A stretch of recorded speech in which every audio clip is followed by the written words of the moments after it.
Alors, l'Open féminin de Marseille se passe dans la ville de Marseille. Donc voilà une première raison pour la ville de Marseille, le maire Jean-Claude Gaudin et moi-même, de vouloir le pérenniser. Ça, c'est le premier point. C'est un tournoi sportif de haut niveau qui se déroule en plus dans un des clubs emblématiques de la ville. Au plan de la région Provence-Alpes-Côte d'Azur, puisque je représente aussi le président Arnaud Muselier, la région Provence-Alpes-Côte d'Azur, c'est également un des plus grands tournois. Et c'est un Open féminin, ils sont rares, et donc comme ce qui est rare est précieux, on veut bien évidemment le garder dans notre région.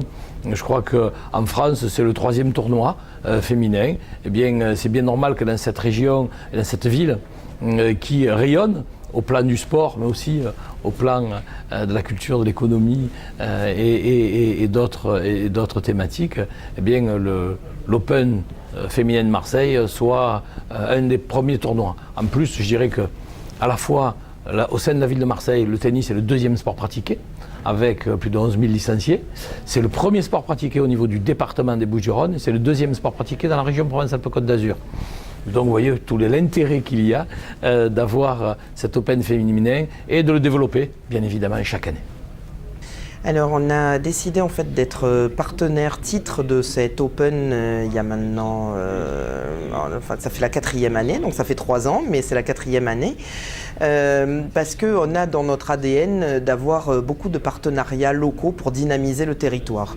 Donc on a des partenariats dans la culture, on a des partenariats dans l'emploi et l'insertion, dans l'économie et dans le sport. Donc au départ, on avait comme ambassadeur Camille Lacour, donc c'était plutôt la natation. Et puis on a eu l'opportunité GDF quittant le partenariat titre de cet Open féminin de prendre la suite et on trouvait que c'était plutôt complètement en phase avec les terrasses du port puisqu'on a quand même une clientèle qui est à 60% féminine, une clientèle qui est à 50% marseillaise et dans Marseille, c'est vrai qu'on a plutôt une clientèle qui vient des quartiers sud et des quartiers est. Donc le tennis club de Marseille, plus vieux tennis club de France, Open 100% féminin pro, voilà, on trouvait que ça avait complètement du sens et en plus on a trouvé une équipe dynamique, sympathique et un tournoi qui a un côté tradition qui nous plaisait bien, quelque part un petit peu nous, le nouvel équipement tout neuf et avec un tennis club qui était ancré historiquement dans la ville et un Open qui fête là sa 20e édition, donc qui est quand même une institution dans le tennis régional. Donc voilà, je pense que tout ça a participé à nos choix d'être partenaire titre et on est très content puisqu'on avait signé pour 2 ans, puis on a renouvelé encore pour 2 ans. C'est effectivement pas qu'un chèque qu'on fait, c'est un investissement humain, personnel, c'est un lien physique aussi qui est créé pour la 2e année avec les terrasses du port. On a toujours fait la conférence de presse ici, mais depuis l'an dernier, on a essayé de trouver un moyen de créer un lien physique entre le tennis club, l'Open féminin de tennis Trophée Terrasse du Port et les terrasses du port.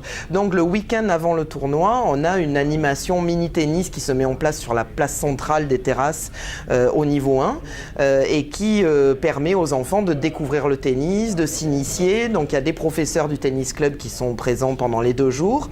Il y a un jeu concours en général qui est organisé avec des petites choses à gagner et c'est plutôt sympathique de créer ce lien et de montrer physiquement que les terrasses du port ont un intérêt à être partenaires avec l'Open féminin de tennis. Pour quelle raison vous avez accepté ou choisi d'être ambassadrice de cet Open féminin de Marseille?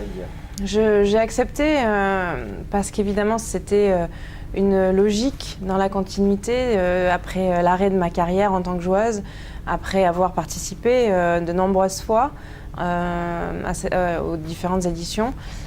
Aujourd'hui, dans ma reconversion, je suis impliquée dans l'organisation de tournois, notamment sur un tournoi de Montpellier dont je suis originaire, un tournoi ATP 250, un autre tournoi à Saint-Malo en Bretagne, un tournoi féminin de 70 000 $, d'une catégorie légèrement inférieure. Après avoir connu et expérimenté le circuit, je connais parfaitement les attentes, les besoins des joueuses, faire le lien avec l'organisation, apporter un petit peu mon expérience.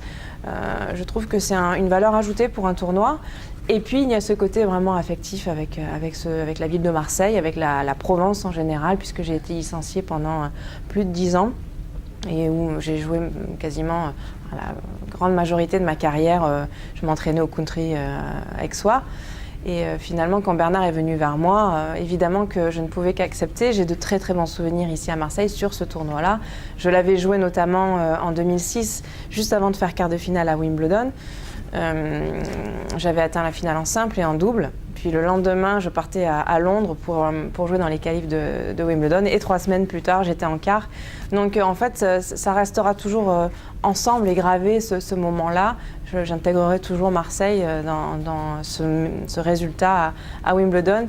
Alors la tête d'affiche française, c'est Virginie Razzano, qui on ne la présente plus dans le tennis français. Ça fait, je crois que c'était aussi son 20e Roland-Garros qu'elle jouait la semaine dernière. Elle a été 14e mondiale, si je ne me trompe pas. Elle a eu de très très beaux résultats. On se souvient tous de cette victoire contre Serena à Roland-Garros.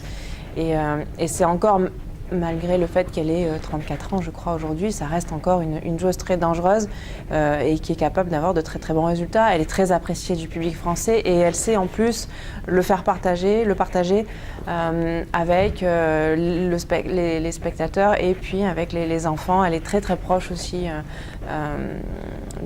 du public français. Donc ça sera chouette de l'avoir sur les terres battues de Marseille. L'autre joueuse française qui sera là, c'est Fiona Ferro. D'une génération, la génération suivante, la génération que l'on attend, puisque, comme le disait Bernard Fritz tout à l'heure, il y a encore un petit manque après la génération Mauresmo, etc.